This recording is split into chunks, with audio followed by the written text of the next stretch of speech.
বৌমা, নাতি নাতনির মুখ না দেখে আমরা ওপারে চলে যাব নাকি? এটাই কি তোমরা চাইতেছো? 5 বছর তো হইলো, এবার একটা চিন্তা ভাবনা করো, আমাদেরও তো বয়স হয়েছে। শাশুড়ির কথায় একটুও মন খারাপ করিনি, বরং শাফিনের উপর বেজায় রাগ হলো। ডাক্তারের কাছে যাওয়ার জন্য যতবার বলেছি ততবারই শাফিন বিভিন্ন অজুহাতে বিষয়টা এড়িয়ে গিয়েছে। সবার ধারণা আমরা ইচ্ছে করেই বাচ্চা নিচ্ছি না, আসল কারণ কেউ জানে না। শাফিন, তোমার সঙ্গে আমার কথা আছে। আমার বলার ভঙ্গিতেই শাফিন বুঝে নিয়েছে আমি বেশ রেগে আছি। একগাল হেসে শাফিন আমার পাশে এসে বলল, জি বেগম সাহেবা, আপনার মূল্যবান বক্তব্য শ্রবণ করার জন্য এই বৎস প্রস্তুত। শোনো, একদম ঢং করবে না। ডাক্তারের কাছে কবে যাচ্ছি আমরা? আগামী মাসে। এ মাসে হাতে একদমই সময় নেই গো। তোমার এই আগামী মাস কখনোই আসবে না, আমার ভালো করে জানা আছে। ডাক্তারের কাছে গিয়ে বা কি হবে? কি হবে এটা তুমিও জানো, অবান্তর প্রশ্ন করো না। শাফিন চুপ করে রইল। আমি শাফিনের হাতের মধ্যে হাত গুজে দিয়ে বললাম, আমাদের নিশ্চিত হওয়া দরকার আমরা আসলেই কখনো বাবা মা হতে পারবো কিনা। যদি না পারি সেটা সবাইকে জানিয়ে দিলে আর কেউ অযথা প্রশ্ন করে মন খারাপ করে দিবে না এবং কেউ প্রত্যাশাও থাকবে না। আমার হাতটা চেপে ধরে শাফিন প্রশ্ন করলো, যদি সমস্যাটা আমার হয় তবে কি তুমি আমাকে ছেড়ে চলে যাবে? 5 বছরে এই আমাকে চিনলে শাফিন? শাফিন চুপ করে তাকিয়ে রইল। আমি শাফিনের কাঁধে মাথা ঠেকিয়ে বললাম, তুমি ছাড়া আমি? এমন কথা আমি কখনো কল্পনায়ও আনি না। তোমাকে খুব ভালোবাসি জুলিয়া। যদি সমস্যাটা আমার হয় তখনও কি বাসবে? আজীবন। সত্যি করে বলো তো, সমস্যাটা তোমার হতে পারে শুধু এই ভয়ে কি তুমি ডাক্তারের কাছে যেতে চাওনি? আমার কেন যেন মনে হয় সমস্যাটা আমারই, আর আমি তোমাকে হারাতে চাই না। এসব ভাবার কোনোই দরকার নেই, চলো সামনের সপ্তাহেই ডাক্তারের কাছে যাই। বাবা মা অস্থির হয়ে উঠেছেন, প্রায়ই আমাকে প্রশ্ন করেন। শাফিন রাজি হলে আমরা পরের সপ্তাহে ডাক্তারের কাছে গেলাম। পরীক্ষা নিরীক্ষা শেষ হলে জানা যায় সমস্যাটা আসলে শাফিনের নয়, আমার। যদিও ডাক্তার পুরোপুরি হতাশ করেননি, বলেছেন সম্ভাবনা রয়েছে তবে খুব কম। কিন্তু আমি ডাক্তারের এই কথাটাকে কেবল সান্ত্বনা হিসেবেই ভাবছি। শাফিনকে নিয়ে ভয় হচ্ছে না, কিন্তু শ্বশুর শাশুড়িকে নিয়ে খুব চিন্তা হচ্ছে। তাদের ছেলের সমস্যা নেই জানলে নিশ্চয়ই তারা আমার বিপরীতে কোনো সিদ্ধান্ত নেবেন। বংশের ধারা বহাল রাখতে নতুন সদস্য তো তারা চাইতেই পারেন, তাদেরই বা কি দোষ? তবে কি শাফিনের ভালোবাসা ভাগ হয়ে যাবে? ভাবতেই চোখ জোড়া ছলছলিয়ে উঠল। শাফিন আমার হাতটা শক্ত করে ধরে আছে। এতদিন ওর চোখ জুড়ে শঙ্কা দেখেছি, আর এখন ওর চোখ জুড়ে স্বস্তি দেখছি, যেন কোনো কলঙ্কের দায় থেকে মুক্তি পেয়েছে শাফিন। বাড়ি ফিরলাম। শাফিনকে বললাম বাবা মাকে বিষয়টা জানানো প্রয়োজন। শাফিন বলল, পরে জানানো যাবে। তাই আর এ নিয়ে এখন কিছু ভাবছি না। নিজের মধ্যে কেমন একটা অসম্পূর্ণতা অনুভব করছি। দিন যত যেতে লাগলো অস্থিরতা বাড়তে লাগলো। এক সময় শ্বশুর শাশুড়িকে বিষয়টা জানালাম, তারা বেশ চিন্তায় পড়ে গেলেন। আমাকে তারাই পছন্দ করে বেশ আগ্রহ সহকারে এ বাড়িতে নিয়ে আসেন। আমার কষ্ট হয়, এমন সিদ্ধান্ত নিতেও তারা বেশ হিমশিম খাচ্ছেন। শাশুড়ি মা বললেন, চিন্তা করো না, আল্লাহ নিশ্চয়ই নিরাশ করবেন না, ওনাকে ডাকো। আমিও এই কথাই বিশ্বাস করি, সৃষ্টিকর্তা নিশ্চয়ই সুখবর দিবেন। দেখতে দেখতে আরো একটা বছর কেটে গেল, কিন্তু সুখবরের দেখা মিলছে না। ইদানিং শাফিন বেশ দেরি করে বাড়ি ফেরে, সবসময় ব্যস্ত থাকে, সবকিছুতে যেন ওর তাড়াহুড়ো। সকালের নাস্তাটাও প্রায় না করে বের হয়, অথচ আগে আমার হাতের নাস্তা দিয়েই ওর দিন শুরু হতো। জুলিয়া, অফিসের কাজের জন্য কয়েকদিন আমাকে ঢাকার বাইরে থাকতে হবে। আমাকেও নিয়ে চলো না। অফিসের আরো সহকর্মীরা যাচ্ছে, তোমায় নিয়ে যেতে পারছি না। তুমি দয়া করে মন খারাপ করো না, তবে কথা দিচ্ছি কাজ শেষ করে এসে তোমায় নিয়ে ঘুরতে যাব। তোমায় ছাড়া থাকতে খারাপ লাগবে শাফিন? অভ্যেস নেই তো। শাফিন আমায় ওর বুকের মধ্যে টেনে নিয়ে বলল, আমি যত দূরেই থাকি না কেন আমার চিন্তা চেতনা জুড়ে সবসময় তুমিই আছো।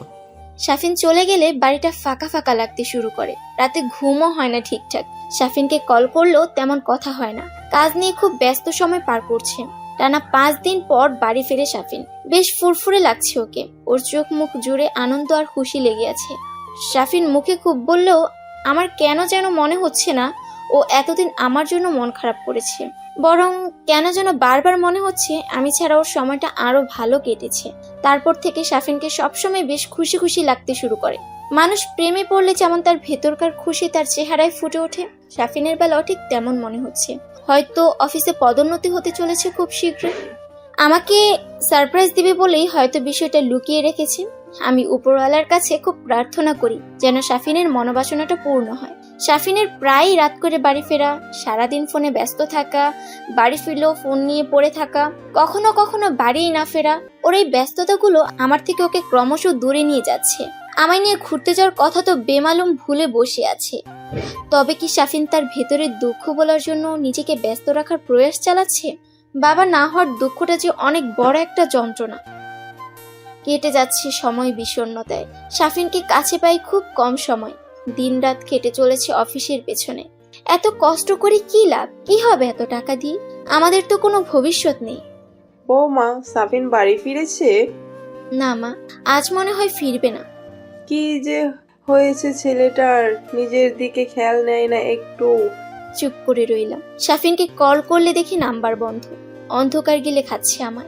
এখন যেন একা থাকতেই আমার অভ্যেস হয়ে যাচ্ছে। পরদিন সকালে শাফিন ফোনে জানায়, অফিসের কাজে 7 দিনের জন্য চট্টগ্রাম যাচ্ছি, সঙ্গে সহকর্মী আরিফ সাহেব যাচ্ছেন। ব্যাগ গুছিয়ে রাখবো, এসে নিয়ে যাবে? দরকার হবে না, ওখানে গিয়ে ব্যবস্থা করে নেব। শেষ কবে শাফিন ফোনে আমার সঙ্গে একটু সময় নিয়ে কথা বলেছে আমি একদম ভুলে গিয়েছি। ব্যস্ততার অজুহাতে আমি আমাকে সামলে নিচ্ছি। 5 দিন পর পেরিয়ে গেল, শাফিন আমাকে একবারের জন্য মনে করেনি। আমি ফোন করলেও কথা বলার যেন তার সময়ই নেই। বেশ কয়েকদিন যাবৎ শরীরটা একদম ভালো লাগছে না।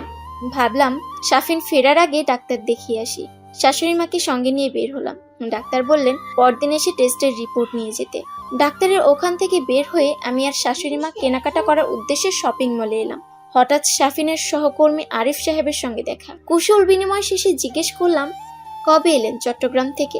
আমার কথায় আরিফ সাহেব বিস্মিত হলেন। চট্টগ্রাম তো যাইনি ভাবি। কেন? আপনি আর আপনার শাফিন ভাই কয়েকদিন আগেই তো চট্টগ্রামে গেলেন অফিসের কাজে। শাফিন তো এখনো ফেরেনি। কি বলেন ভাবি? শাফিন ভাই তো 7 দিনের জন্য ছুটি নিয়েছেন অফিস থেকে। এ কথা শুনে আমার চোখ কপালে উঠল। শাফিন আমার সঙ্গে মিথ্যা কথা বলবে না। আরিফ সাহেবেরই হয়তো কোথাও ভুল হচ্ছে। শাফিন তো এর আগেও একবার অফিসের কাজে ঢাকার বাইরে গিয়েছিল। ভাবি, আপনার কোথাও ভুল হচ্ছে। শাফিন ভাইকে কিংবা আমাকে এখনো অফিস ঢাকার বাইরে কোথাও পাঠায়নি। মাথা ঘুরিয়ে এলো। শাফিন তাহলে মিথ্যে বলেছে আমার সঙ্গে? কিন্তু কেন? সন্দেহের কাঁটা বইছে মস্তিষ্ক জুড়ে। শরীরটাও আরো খারাপ লাগছে। নিজেকে সামলে অপেক্ষা করতে লাগলাম শাফিনের ফেরার। ডাক্তারের কাছ থেকে রিপোর্ট আনতে গিয়ে জানলাম সত্যি এবার আমি মা হতে চলেছি। মুহূর্তেই যেন সব মন খারাপেরা দূরে সরে গেল। খুশিতে চোখে জল জমে গেল। আগামীকাল শাফিন বাড়ি ফিরবে। তখন ওকে এই খুশির খবরটা নিজেই জানাবো। তার আগে আর কাউকে জানাবো না বলে ঠিক করেছি। ও নিশ্চয়ই ভীষণ খুশি হবে। আমাদের মধ্যেকার সব দূরত্ব ঘুচবে এবার। ভাবতে আনন্দের জন্য বেড়ে দ্বিগুণ হচ্ছে। পরদিন শাফিন বাড়ি ফেরে। শাফিনের চালচলন সবই আমার কাছে সন্দেহজনক লাগে। যেন এক অন্য শাফিন, আমার শাফিন নয়। বারবার মনে হয় শাফিন কিছু লুকাচ্ছে। এদিকে খবরটা জানানোর জন্য ভেতরে ভেতরে ছটফট করে চলছি, কিন্তু সঠিক সময়টাই যেন পাচ্ছি না। শাফিন ওয়াশরুমে গেলে আমি ওর ফোনটা হাতে নিই। এত বছরে আমি কখনোই ওর ফোন এভাবে সন্দেহ নিয়ে ধরিনি। আজ প্রথমবার শাফিনের ফোনে তল্লাশি চালাচ্ছি। মনে মনে প্রার্থনা করে চলছি যেন আমার সব সন্দেহ ভুল প্রমাণিত হয়। মেসেজ বক্সে চোখ রাখতেই কেঁপে উঠলাম। একটার পর একটা করে মেসেজগুলো পড়ে চলছে। কপালে বিন্দু বিন্দু ঘাম জমছে। শরীরটা খুব দুর্বল লাগছে। নিজের চোখেই বিশ্বাস হচ্ছে না। শাফিন হয়তো ভেবেছে আমি কখনোই ওকে সন্দেহ করতে পারি না, তাই ফোনের একটা ফোন কল মেসেজও ডিলিট করেনি। আমার কিছুতেই বিশ্বাস হচ্ছে না শাফিন অন্য কারোর সঙ্গে সম্পর্ক জড়িয়েছে। এতদিন আমাকে বোকা বানিয়ে শাফিন ওর সময়গুলো অন্য কারোর সঙ্গে কাটিয়েছে। শাফিন ওয়াশরুম থেকে বের হয়ে আমার হাতে ওর ফোন দেখতেই আটকে ওঠে। আমার চোখ ভিজে জল গড়াচ্ছে। শাফিন অপরাধীর মতো চুপ করে তাকিয়ে আছে আমার দিকে। চোখের জল মুছে প্রশ্ন করলাম, বিয়ে করেছো নাকি শুধুই সময় কাটিয়েছো? মাথা নিচু করে উত্তর দিল শাফিন, বিয়ে করেছি, তুমি অনুমতি দিলেই বাড়িতে নিয়ে আসবো। তীরের মতো বিঁধলো কথাটা বুকের মধ্যে। এই শাফিনকে আমি দিনের পর দিন এতটা বিশ্বাস করে গিয়েছি। আমি মা হতে পারবো না বলেই কি এমনটা করেছো, নাকি আরো কোনো কারণ আছে? জুলিয়া, আমাকে ভুল বুঝো না, সবারই তো বাবা হতে ইচ্ছে করে। সবার মা হতে বুঝি ইচ্ছে করে না শাফিন? অথচ তুমি আমাকে একসময় হারানোর ভয় পেতে, কিন্তু তুমি অপেক্ষা করতে পারলে না। অপেক্ষা করেই বা কি হতো? লাভ হতো কোনো? চোখে টলমল করে উঠল জলেরা। ভেতরে যন্ত্রণারা ছটফট করছে। ভাঙচুর হচ্ছে ভেতর জুড়ে। তুমি তোমার স্ত্রীকে এ বাড়িতে নিয়ে আসতে পারো। কথাটা বলেই ওয়াশরুমে ঢুকে পানির ট্যাপটা ছেড়ে দিলাম। হাউমাউ করে কাদার শব্দ আর বাহিরে বের হচ্ছে না। এই কষ্ট কোনো সান্ত্বনাই আটকাতে পারবে না। চোখ মুখ ধুয়ে বের হয়ে দেখি শাফিন বাসা থেকে বের হয়ে গিয়েছেন। নিজে সব কিছু গুছিয়ে ব্যাগে ঢুকালাম। শাশুড়ি আর শ্বশুর বারবার প্রশ্ন করে চলেছেন। কি হয়েছে বৌমা, এমন করছো কেন? কোথাও যাচ্ছ? শান্ত গলায় বললাম, বাড়িতে আপনার নতুন বৌমা আসছে আর পুরাতন বৌমা বিদায় নিচ্ছে। ডাক্তার থেকে পাওয়া রিপোর্টের কাগজটা শ্বশুরের হাতে দিয়ে বললাম, এটা আপনার ছেলেকে দিবেন। বলবেন তার বিয়েতে এটা আমার প্রথম উপহার, আর দ্বিতীয় উপহারের কাগজটা খুব শীঘ্রই পাঠিয়ে দেওয়ার চেষ্টা করব, যাতে স্বাধীনভাবে সংসারটা সে করতে পারে। শাশুড়ি আমাকে আটকানোর চেষ্টা করলেও ব্যর্থ হলেন। আমার সামনের সময় কাটিয়ে দেওয়ার জন্য একজন সঙ্গী আমি পেয়ে গিয়েছি। আমার শত কষ্টের মাঝেও সে সুখের বার্তা হয়ে জীবনে এসেছে। তাকে ঘিরেই তো এখন আমার আগামী। আমাকে দেখতেই মা চোখ বড় বড় করে বললেন, তুই এই অসময়? আমি কোনো উত্তর না দিয়ে বাসার ভেতরে ঢুকে পড়লাম। মা আবার প্রশ্ন করলেন, কি রে, একা এলি যে? জামাইকে সাথে নিয়ে আসতে পারলি না? কেন বিয়ের পর কি জামাই ছাড়া মেয়েরা একা তার বাবার বাড়িতে আসতে পারে না? নিষেধাজ্ঞা আছে নাকি? না, তা হবে কেন, এমনি বললাম। তা এবার কি কিছুদিন থাকবি নাকি খানিক পর যাই শুরু করবি? চিন্তা করো না, আমি আর ও বাড়ি ফিরবো না, একেবারেই চলে এসেছি। মা অবাক হয়ে তাকিয়ে রইলেন। আমি শান্ত গলায় বললাম, ঠিক শুনেছো তুমি।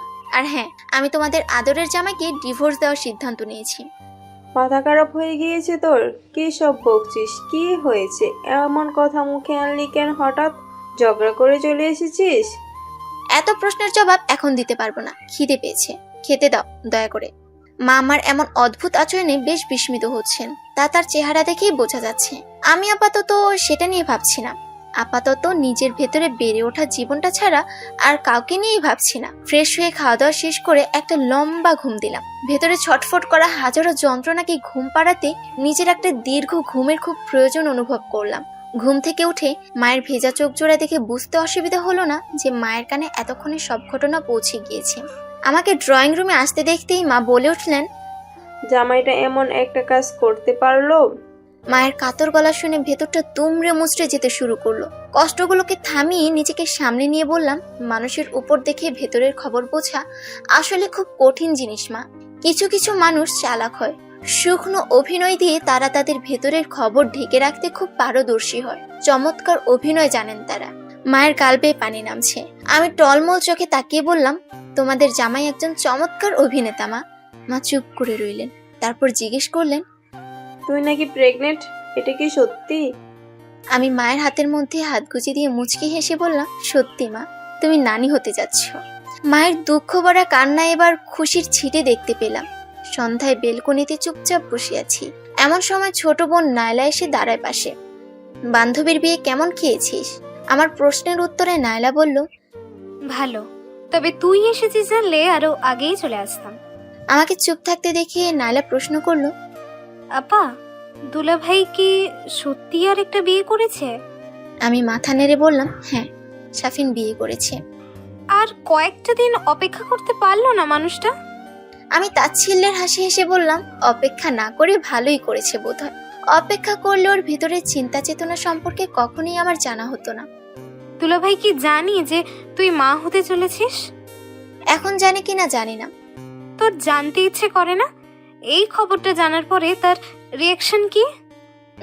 না, একদমই ইচ্ছে করে না ওর বিষয়ে কিচ্ছু জানতে। তুই আসার পর কল দিয়েছিল?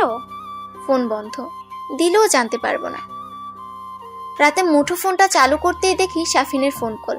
বেশ কয়েকবার কেটে দেওয়ার পরে বাধ্য হয়ে কলটা রিসিভ করলাম। জুলিয়া, আমি তোমাকে নিতে আসি? ভেবে পাচ্ছি না কোন মুখ নিয়ে কথাটা বললে তুমি। খানিক চুপ থাকার পরে শাফিন বলল, এই সংসার তো তোমারই জুলিয়া। বাবা মা তোমাকে খুব ভালোবাসেন, তুমি তো জানো। ও সংসার এখন আর আমার না। আর যার ভালোবাসার খুব প্রয়োজন ছিল সেই যখন ভালোবাসেনি, তখন অন্য কারো ভালোবাসার আর প্রয়োজন নেই। আমি যা করেছি ভুল করেছি, তুমি আমাকে একটাবার। শাফিনকে থামিয়ে দিলাম। সন্তানের বাবা হবে শুনে এখন মনে হচ্ছে সব ভুল করেছো, অথচ খবরটা জানার আগেও ভাবতে সব ঠিক। সব যদি বাচ্চা হওয়া আর না হওয়ার উপরেই ধার্য হয়, তাহলে আমার প্রতি তোমার অনুভূতি আসলে কোথায়?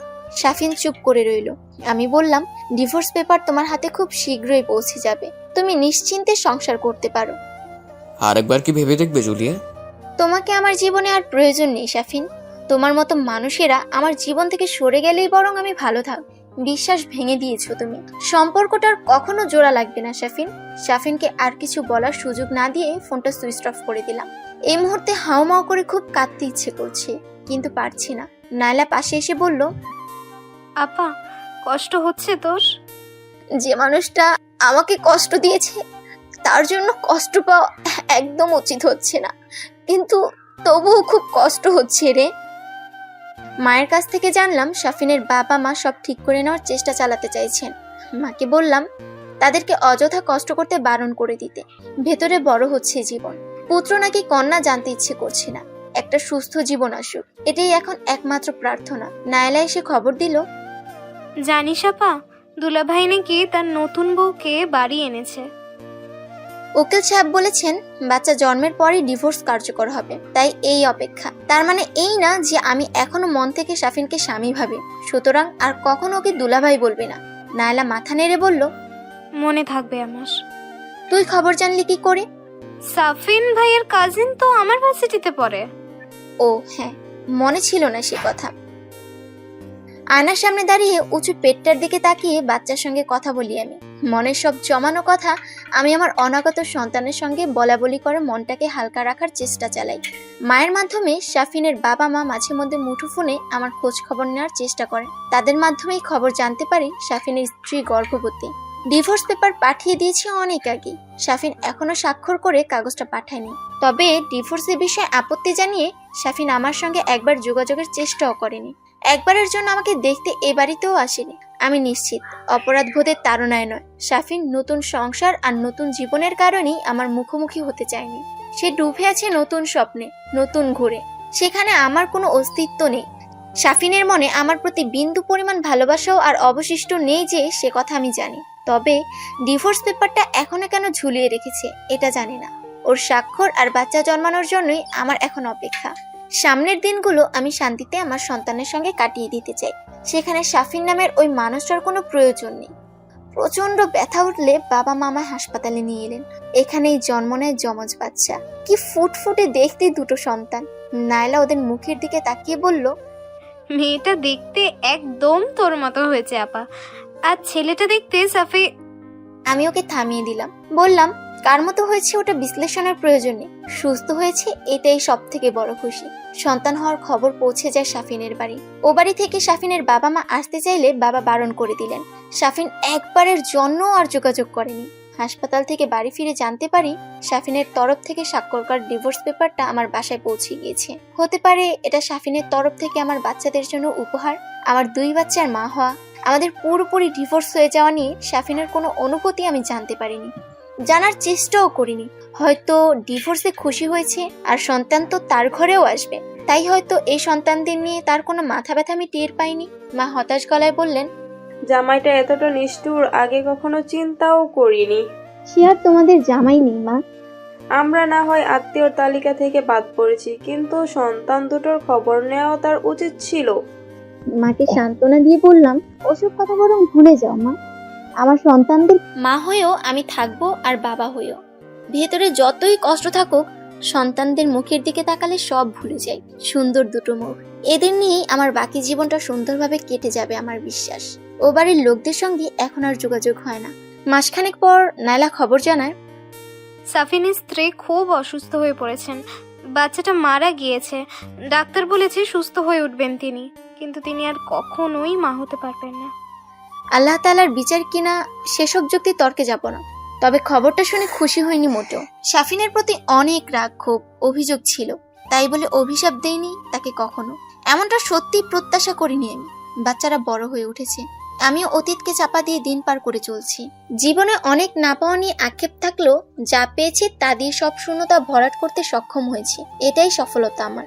শীত, গ্রীষ্ম, বর্ষা সহ 6 ঋতু নিয়ে কেটে গেল বেশ কয়েকটা বছর। আমি এখন একটা স্কুলে বাচ্চাদের পড়াই। সব থেকে বড় পরিচয়, আমি 2 সন্তানের মা। সারাদিনের ক্লান্তি দূর হয়ে যায় যখন আমার বাচ্চারা আম্মু বলে ডাক দেয়। স্কুল শেষ করে বের হতেই মনে পড়লো ফোনটা সাইলেন্ট করে রেখেছি ঘন্টাখানেকের বেশি। কেউ কল করেছে কিনা চেক করতেই দেখি নায়লা।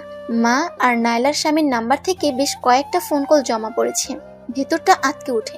নাইলাকে কল করলে একটা হাসপাতালের ঠিকানা দিয়ে বলল জরুরি পৌঁছাতে। কার কি হয়েছে আমি কিচ্ছু জানি না। মনের মধ্যে অজানা ভয় কুড়ে কুড়ে খাচ্ছে। আমি তাড়াতাড়ি করে ছুটলাম হাসপাতালের উদ্দেশ্যে। ওখানটায় পৌঁছালে জানতে পারি স্কুল থেকে বাড়ি ফেরার পথে মা বাচ্চাদের নিয়ে অ্যাক্সিডেন্ট করেছেন। মাথায় বাজ পড়লো। মায়ের অবস্থা ভালো, কিন্তু বাচ্চাদের রক্তের প্রয়োজন। এবি নেগেটিভ গ্রুপের রক্তের কাউকে এই মুহূর্তে খুঁজে বের করা খুব কঠিন হয়ে দাঁড়িয়েছে। এই মুহূর্তে বাচ্চাদের কাছেও যেতে বারণ করে দিয়েছেন ডাক্তার। ভেতরটা ছটফট করছে, চারপাশ অন্ধকার মনে হচ্ছে। আমি কুল কিনারাহীন হয়ে আল্লাহ তাআলাকে স্মরণ করে চলছি। নাইলা আমাকে সান্ত্বনা দিয়ে যাচ্ছে। খানিক বাদেই নাইলার স্বামী এসে জানায়, আপা, দুশ্চিন্তার কোনো কারণ নেই। একজন ভদ্রলোককে পাওয়া গিয়েছে, তিনি রক্ত দিতে রাজি হয়েছিলেন। স্বস্তির নিঃশ্বাস ফেলে জিজ্ঞেস করলাম, রক্ত কি দেওয়া হয়ে গিয়েছে? এতক্ষণে বোধহয় দেয়া হয়ে গিয়েছে। আমি কি এখন বাচ্চাদের সাথে দেখা করতে পারবো? হ্যাঁ, আমার সঙ্গে চলেন। মায়ের পাশ থেকে উঠে গিয়ে আমি আর নাইলা বাচ্চাদের রুমের দিকে ছুটলাম। রুমে পা দিতেই দেখি এক ভদ্রলোক বাচ্চাদের বিছানার পাশে বসে আছে। আপা, উনিই রক্ত দিয়েছেন। নাইলার স্বামী আমাকে কথাটা বলতেই ভদ্রলোক পেছনে ঘুরে আমার মুখের দিকে তাকালেন। আমি থ হয়ে তাকিয়ে রইলাম। শরীরটা যেন অবশ হয়ে আসছে। নাইলা পাশ থেকে আমার হাতটা শক্ত করে চেপে ধরেছে। আমাকে ইঙ্গিত করে নাইলার স্বামী ভদ্রলোকের উদ্দেশ্যে বলল, তিনি হলেন বাচ্চাদের মা। শাফিন আমার মুখের দিকে অবাক হয়ে তাকিয়ে আছে। আমি কোনো কথা বলার পরিস্থিতিতে নেই। শাফিনকে ধন্যবাদ দেওয়া উচিত কিনা বুঝে উঠতে পারছি না। তবে এই মুহূর্তে আমার আরো একবার মনে পড়লো আমার বাচ্চাদের শরীরে তাদের বাবা শাফিনের রক্তও বইছে। আমি হাজার চাইলেও বাচ্চাদের থেকে তার বাবাকে দূরে রাখতে পারবো কিনা জানি না।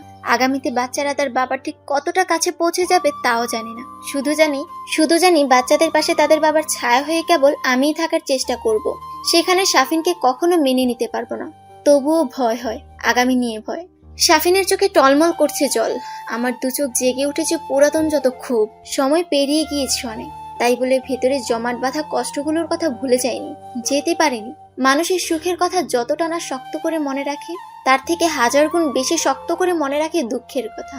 10 দিন যে মানুষটা ভালোবেসেছিল তার কথা অতটা মনে থাকে না, কিন্তু একদিন যে মানুষটা কষ্ট দিয়েছিল সেই মানুষটার কথা কখনো মন থেকে সরে না। তবুও ভেতরের অনুভূতিকে স্তব্ধ রেখে ভদ্রতা রক্ষাটা এই মুহূর্তে দরকারি মনে হলো। একজন সম্পূর্ণ অপরিচিত মানুষের দৃষ্টিতে শাফিনের দিকে তাকিয়ে বললাম, আমার সন্তানদেরকে রক্ত দেওয়ার জন্য আপনাকে অনেক ধন্যবাদ। আমরা কৃতজ্ঞ। আমার কথায় শাফিনের বিব্রত বোধটা টের পেলাম সহজেই। শাফিন নিচের দিকে তাকিয়ে জবাবে বলল, মানুষ তো মানুষের পাশে থাকবে, এটাই তো স্বাভাবিক। এই কথার প্রেক্ষিতে অনেক কিছুই বলতে মন চাইছে শাফিনকে আচ্ছা মতো অপমান করে দিই কথার ভাঁজে, কিন্তু নিজেকে থামালাম। শাফিন আমার কাছে অপরিচিত মানুষের একজন, তার কোনো গুরুত্ব আমার জীবনে নেই। তাই অতীতের সব হিসেব নিকেশ স্থগিত করে বললাম, আমার মনে হয় আপনার এখন বিশ্রাম নেওয়া দরকার। আপনি চাইলে এখন বাসায় চলে গিয়ে বিশ্রাম নিতে পারেন। শাফিনের বুঝতে অসুবিধা হয় না যে আমি তাকে এখান থেকে চলে যাওয়ার জন্যই কথাটা বলেছি, তাই আর কথা বাড়ায় না। নাইলার স্বামী মুহিতের কাছ থেকে বিদায় নিয়ে চলে যায় শাফিন। আমি বাচ্চাদের পাশে গিয়ে বসি। নাইলা প্রশ্ন করে মুহিতকে, সাফিন ভাইয়াকে পেলে কোথায় তুমি? তাকে চিনতে তুমি? তিনি তো বাচ্চাদের বাবা। আমি তাকিয়ে পড়ায় লাইনটা শেষ করতে পারলো না নাইলা। নাইলার দিকে তাকিয়ে মুহিত ইশারা করলে নাইলা হ্যাঁ সূচক মাথা নাড়তেই মুহিতের চোখে মুখে বিস্ময় ছড়িয়ে পড়ে।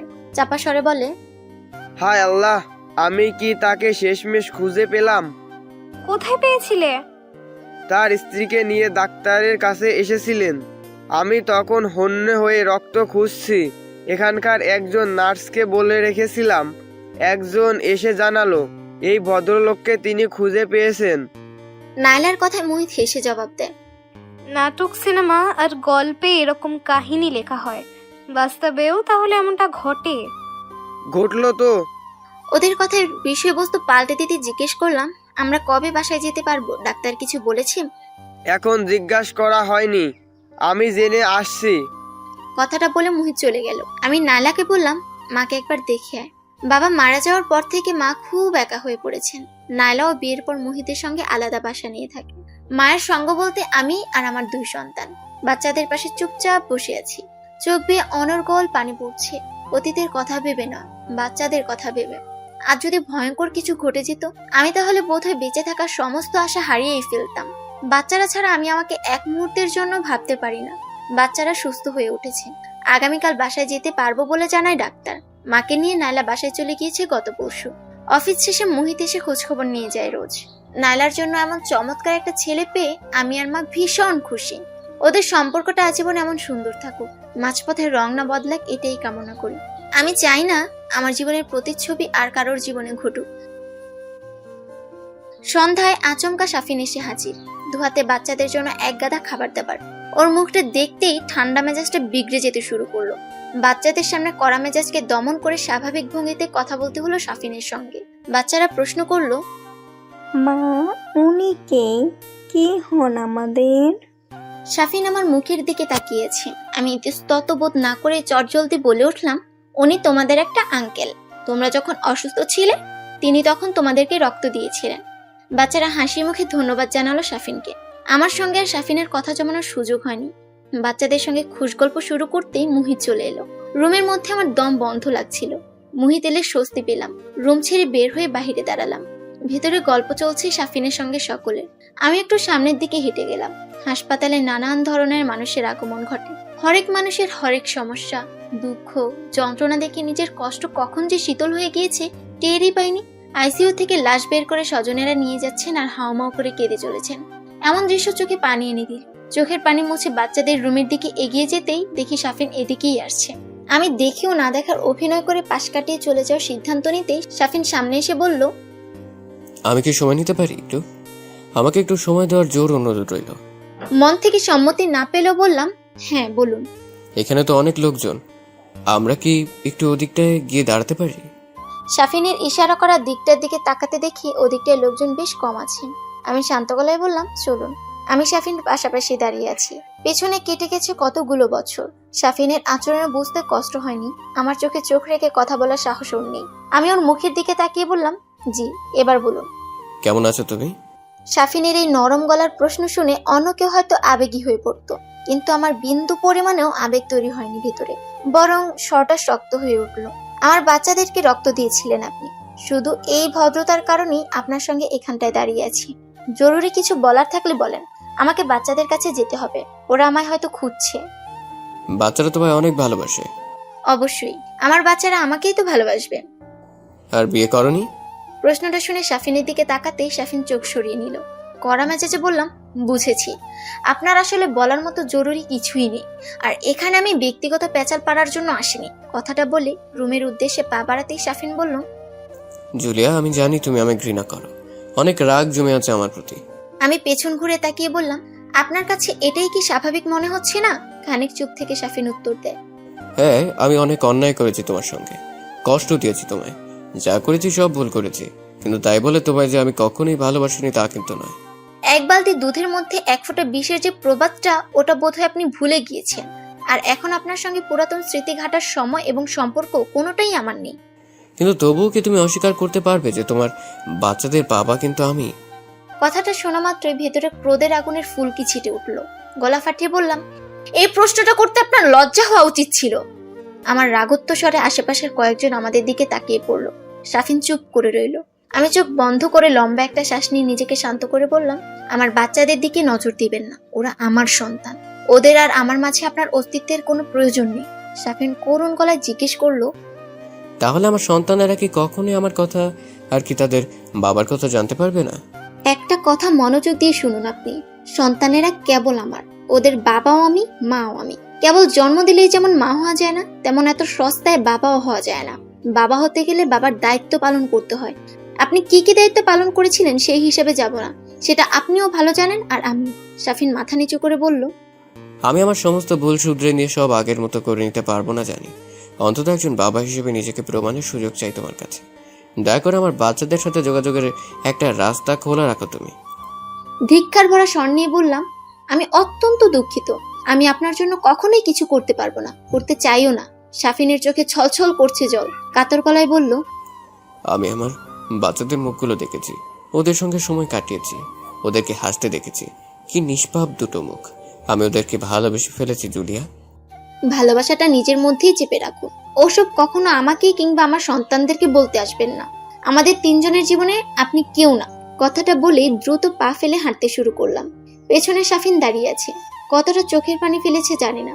কখনো এসব জানতে চাইও না। আমি শাফিনকে ঘৃণা করি, ভীষণ ঘৃণা করি। এমন একটা মানুষ আমার বাচ্চাদের কাছে বাবা হয়ে উঠবে, এ আমি কখনো মেনে নিতে পারবো না। আমি আমার সন্তানদের কাছে আর কখনো কি ঘেঁষতে দিব না। রক্ত দিয়েছে, এই জন্য যতটুকু ভদ্রতা প্রয়োজন ছিল করার চেষ্টা করেছি। আর সম্ভব নয় কিছুই করা। আমি আমার সন্তানদেরকে আমার থেকে একটুও দূরে সরে যেতে দিব না। মা কোথায় ছিলে তুমি? জানো ওই আঙ্কেলটা চলে গিয়েছে, আরো কিছুক্ষণ থাকতে বললাম থাকলোই না। মেয়েটার কথা শুনে বললাম, আমি একটু বাইরে গিয়েছিলাম মা। ওদের আঙ্কেল সম্পর্কে আমি আর কোনো কথা বাড়ালাম না। মুহিত বলল, আপা আমি তাহলে চলে যাচ্ছি, কাল সকালে এসে আপনাদেরকে নিয়ে যাব, আর প্রয়োজন হলে অবশ্যই কল করবেন। মুহিত চলে গেল। বাচ্চাদের সঙ্গে আমি খেতে বসে গেলাম। ওদের মুখগুলো খুব আনন্দিত দেখাচ্ছে, আগামীকাল বাসায় যাব বলে। হাসপাতালে মানুষ দায় পড়ে আসে, দিনের পর দিন থাকে। আশেপাশের মানুষের প্রতি মায়া জন্ম নিলেও হাসপাতাল কখনো কারো কাছে প্রিয় হয়ে ওঠে না, কারণ সবাই বাড়ি ফিরতে চায়। হাসপাতাল ছুটি না দিলে বাড়ি ফেরা যে সম্ভব নয়। সকালে উঠে ব্যাগ গোছাতে শুরু করলাম। মোহিত আমাদের নিতে চলে এসেছে। হাসপাতালের বাহিরে গাড়ি অপেক্ষা করছে। বাচ্চারা একে অপরের মুখ চাওয়াচাই করছে। ওদের আচরণ দেখে জিজ্ঞেস করলাম, কি হয়েছে তোমাদের? ছেলেটা উত্তর দিল, গতকালের ওই আঙ্কেলটা বলেছিলেন আজ তিনি এখানে আসবেন, আমরা চলে গেলে তিনি আমাদের খুঁজে পাবেন কিভাবে? আমি মুহিতের দিকে তাকাতেই মুহিত বলল, আসলে আপা গতকালকে সাফিন ভাইয়া ওদেরকে বলে গিয়েছিল আজ তিনি আসবেন। আমি মাথা নেড়ে বললাম, বুঝেছি। বাচ্চাদেরকে কাছে টেনে নিয়ে বললাম, আঙ্কেল আসবেন না, তার হয়তো জরুরি কাজ পড়ে গিয়েছে। আমরা বরং এখন তাড়াতাড়ি বাসায় চলে যাই। বাসায় নাইলা খালামণি আর নানি আপু মজার সব খাবার রান্না করে অপেক্ষা করছেন। বাচ্চারা মাথা নেড়ে বলল, আচ্ছা। বাসায় আসতেই খুশিতে লাফিয়ে উঠলো বাচ্চারা। স্কুল থেকে বেশ কয়েকদিনের ছুটি নিয়েছি। এই সময়গুলো আমি কেবল বাচ্চাদেরকেই দিতে চাই। রাতে বাচ্চাদের পাশে শুয়ে আছি, এমন সময় মেয়েটা প্রশ্ন করলো, মা তুমি জানো ওই আঙ্কেলটার নামও কিন্তু সাফিন। আমি খানিকটা অবাক হওয়ার ভঙ্গিমা করে বললাম, তাই নাকি? তোমাকে কে বলেছে? আমি তাকে জিজ্ঞেস করেছিলাম, তখন সে বলল তার নাম সাফিন। আমি বললাম, আচ্ছা। ছেলেটা বলে উঠলো, আমি বললাম, জানো আঙ্কেল, আমার বাবার নামও সাফিন। এবার উৎসুক হয়ে জিজ্ঞেস করলাম, তারপর সে কি বলল? সে কিছুই বলেনি, চুপ করেছিল। আমি চুপ করে রইলাম। ছেলেটা আবার বলে উঠলো, মা, আমাদের বাবা দেখতে কেমন? আমি ছেলেটার দিকে তাকিয়ে রইলাম। আমি কখনোই তাকে বলতে পারবো না যে তার বাবা দেখতে তার মতোই, ঠিক যেমন তাদের সাফিন আঙ্কেল। ছুটির দিনে বাচ্চাদেরকে সঙ্গে নিয়ে ঘুরতে এসেছি নদীর ধারে। বিকেল হলে এখানে নানান মানুষের আনাগোনা শুরু হয়। যানজট আর কোলাহলপূর্ণ শহরে একটু বিশুদ্ধ শ্বাস নিতে মানুষ নদীর পাড়ে জমা হয়। বাদামের খোসা ফেলে বাচ্চাদের হাতে বাদাম তুলে দিচ্ছি আর ওরা মজা করে খাচ্ছে। এমন সময় হঠাৎ চোখ পড়ে কিছু দূরে বসে থাকা সাফিনের দিকে। সাফিনের পাশে এক ভদ্রমহিলা বসে আছেন। এখান থেকে তার চেহারা অতটা স্পষ্ট বোঝা না গেলেও অনুমান করলাম যে তিনিই হয়তো সাফিনের বর্তমান স্ত্রী। বাচ্চাদের নিয়ে এই মুহূর্তে স্থান পরিবর্তন করাটা খুব জরুরি মনে হলো। আমি ওদেরকে নিয়ে সাফিনের বিপরীত দিকে এগিয়ে যেতে লাগলাম, যাতে আমাদের দূরত্ব বেড়ে গেলে সাফিনের মুখটা বাচ্চাদের চোখে না পড়ে। মা ওইখানেও তো বসতে পারতাম। মেয়েটার কথার জবাবে বললাম, ওখানের থেকে এই দিকটা বেশি ভালো মনে হলো। আমরা বসে আবার বাদাম খেতে শুরু করলাম। আশেপাশে অনেক বাচ্চারা রয়েছে, তারা ছুটোছুটি করে বেড়াচ্ছে। সঙ্গে থাকা বাবা মায়েরা তাদের উপর কড়া নজর রাখছে। সাইকেল নিয়ে আসা ছোট্ট মেয়েটা তার বাবার সাহায্যে সাইকেল চালানো শিখছে। সেদিকে চোখ পড়তেই বাচ্চারা আবদারের সুরে বলল, মা আমাদেরকেও একটা সাইকেল কিনে দেবে? আমি মাথা নেড়ে বললাম, আর একটু বড় হও, অবশ্যই কিনে দিব। মা ওই মেয়েটা তো আমাদের থেকে ছোট, তাহলে আমাদেরকে না আরো বড় হতে হবে? মেয়েটার বুদ্ধিদীপ্ত প্রশ্ন শুনে বললাম, তোমাদের মা আগে সাইকেল চালানোটা সম্পর্কে একটু শিখুক, তারপর তোমাদেরকে অবশ্যই কিনে দিবে। মা না শিখলে বাচ্চাদের কিভাবে শিখাবো বলো? ওরা চুপ করে রইল। তারপর বলল, আচ্ছা। এবার তাহলে চলো বাসায় ফেরা যাক। বাচ্চারা সম্মতি দিলে উঠে পড়লাম। এমন সময় সাইকেল চালানো শিখতে আসা মেয়েটা সাইকেল নিয়ে পড়ে গেল। বাচ্চারা দৌড়ে গেল ওকে সাহায্য করার জন্য। আমিও এগিয়ে গেলাম ওদের দিকে। মেয়েটার বাবা এসে মেয়েকে কোলে তুলে নিয়ে চুমু খেলেন। তারপর আমার বাচ্চাদের দিকে তাকিয়ে হেসে প্রশ্ন করলেন, কি নাম তোমাদের? উত্তর দিল ছেলেটা, আমার নাম মিরান, আর ওর নাম মেহেরিমা। বাহ, খুব সুন্দর নাম। ধন্যবাদ। ভদ্রলোক আমার দিকে তাকিয়ে হেসে দিলেন। আমি তার কোলে থাকা মেয়েটিকে প্রশ্ন করলাম, মামুনি বেশি ব্যথা পেয়েছো? মেয়েটা মাথা নেড়ে বলল, অল্প একটু। তোমার নাম কি মামুনি? আমার নাম এশা। তোমার মতোই মিষ্টি তোমার নামটা। ভদ্রলোক মেহরিমা আর মিরনের দিকে তাকিয়ে বললেন। তোমাদের অনেক ধন্যবাদ। বাচ্চারা চুপ করে রইল। ভদ্রলোক আমার দিকে তাকিয়ে জিজ্ঞেস করলেন। আচ্ছা, ওরা কি টুইন? আমি মাথা নেড়ে বললাম, হুম। খুব মিষ্টি দুটো বাচ্চা আপনার। আমি হাসি মুখে বললাম, ধন্যবাদ। আমরা কথা বলতে বলতে হেঁটে চলছি। কথায় কথায় জানতে পারলাম ভদ্রলোক এই এলাকায় নতুন। তার স্ত্রী বাচ্চা জন্ম দিতে গিয়ে মারা গিয়েছেন। মিষ্টি দেখতে মেয়েটা মা হারা। শুনে খুব খারাপ লাগলো। ভদ্রলোক বিদায় নিয়ে চলে গেলেন। আমি বাচ্চাদের হাত ধরে হাঁটছি। হঠাৎ মিরান চেঁচিয়ে বলে উঠল, মা, ওই যে শাফিন আঙ্কেল। থতমত হয়ে সামনে তাকিয়ে দেখি শাফিন আর তার স্ত্রী এদিকেই আসছেন। আমি চুপচাপ বাচ্চাদের হাত ধরে হাঁটতে লাগলাম। ওরা শাফিনকে দেখে বেশ উৎসুক হয়ে আছে। শাফিনের সামনাসামনি পৌঁছাতেই শাফিন থমকে দাঁড়ায়। বাচ্চাদের সঙ্গে কুশল বিনিময় শেষে নিজের স্ত্রীকে পরিচয় করিয়ে দিল। বাচ্চাদের সঙ্গে পরিচয় শেষে শাফিন তার স্ত্রীকে আমার সঙ্গে পরিচয় করাতে বলল, আর উনি হলেন বাচ্চাদের মা, জুলিয়া। জুলিয়া নামটা শোনা মাত্রই শাফিনের স্ত্রী চমকে উঠলেন। তার চমকে যাওয়া মুখটা দেখে নিশ্চিত হলাম তিনি বিগত কয়েকদিনের ঘটনা সম্পর্কে অবগত ছিলেন না। চমকে যাওয়া মুখটাকে স্বাভাবিক করতেই তিনি বললেন, জুলিয়া আপা, আমি লতা। জোর করা হাসি মুখ দেখিয়ে বললাম, পরিচয় হয়ে ভালো লাগলো। বাচ্চারা শাফিনের সঙ্গে কথোপকথন চালিয়ে যাচ্ছে। আমি তাদের থেকে একটু দূরে দাঁড়িয়ে আছি। শাফিনের স্ত্রী লতা এসে আমার পাশে দাঁড়ায়। বিস্ময়ে ভরা চোখে আমার মুখের দিকে তাকিয়ে বললেন, আপনি তাহলে সেই জুলিয়া? আমি তার মুখের দিকে এক পলক তাকিয়ে বললাম, জি, আমি আপনার স্বামীর প্রাক্তন স্ত্রী। আপনার কথা অনেক শুনেছি সাফিনদের বাড়িতে এসে। কেন, এ বাড়িতে আসার আগে শুনেননি? জানতাম সাফিন বিবাহিত, তবে আপনার সম্পর্কে এত কিছু জানিনি। আমার মনে হয় আপনি জানার চেষ্টাও করেননি। আমার কথায় অপমান বোধ অনুভব করে লতা বললেন, সাফিন বলেনি, তাই জানতেও চাইনি। প্রয়োজনীয় হলে নিশ্চয়ই বলতো। খানিক চুপ থাকার পরে বললাম, তা ঠিক বলেছেন। তখন আমি শাফিনের কাছে অপ্রয়োজনীয়ই ছিলাম। ভেতরে ভেতরে আমাকে লতা হিংসে করছে, সেটা তার মুখ দেখেই বোঝা যাচ্ছে। ভেতরের খবর লুকাতে সবাই পারদর্শী হয় না। কেউ কেউ চাইলেও ভেতরের আমিতে লুকাতে পারে না। চোখ মুখে হিংসা নিয়ে লতা বললেন, তখন আর এখনের মধ্যে কি কোনো পার্থক্য আছে? আমাকে ছোট করার জন্যই কথাটা লতা বলেছেন। তাচ্ছিল্যের হাসি হেসে বললাম, আমি তো ভেবেছিলাম আমি বোধহয় ব্যর্থ স্ত্রী ছিলাম, তাই স্বামীর মনের খবর রাখতে সক্ষম হইনি। কিন্তু এখন তো মনে হচ্ছে আপনিও ব্যর্থ স্ত্রী। কথাটা গায়ে লাগলো লতার। প্রথম দেখাতেই আমাদের এমন কড়া আলাপ জমে উঠবে ভাবিনি কখনো। লতার চোখে মুখে জ্বলছে আগুন। সে আগুনে শাফিন পানি না ঢাললে জ্বলে পুড়ে ছাই হয়ে যেতে পারে দুজনেই।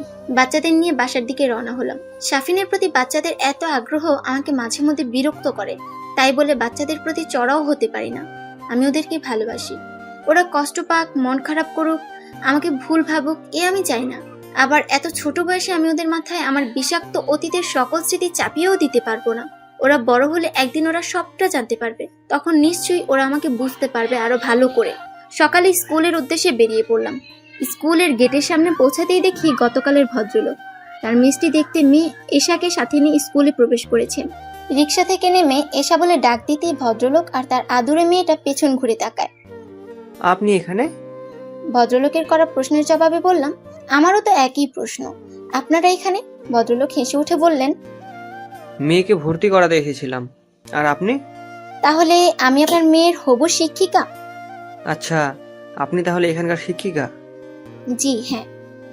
খুব উপকার হলো গতকালই পরিচয়টা হয়ে। দুশ্চিন্তায় ছিলাম মেয়েটা এখানে মানিয়ে নিতে পারবে কিনা। যেহেতু আপনাকে ও চেনে, তো এখন মনে হচ্ছে না খুব বেশি একটা সমস্যা হবে। হেসে বললাম, দুশ্চিন্তা করার দরকার নেই, চলুন ভেতরে যাই। এশাকে ভর্তির বিষয়ে সহযোগিতা করার সময় জানতে পারি ভদ্রলোকের নাম এহসান। মেয়েকে ভর্তি করিয়ে দিয়ে এহসান সাহেব চলে গেলেন। আজ এশার প্রথম ক্লাস এখানে।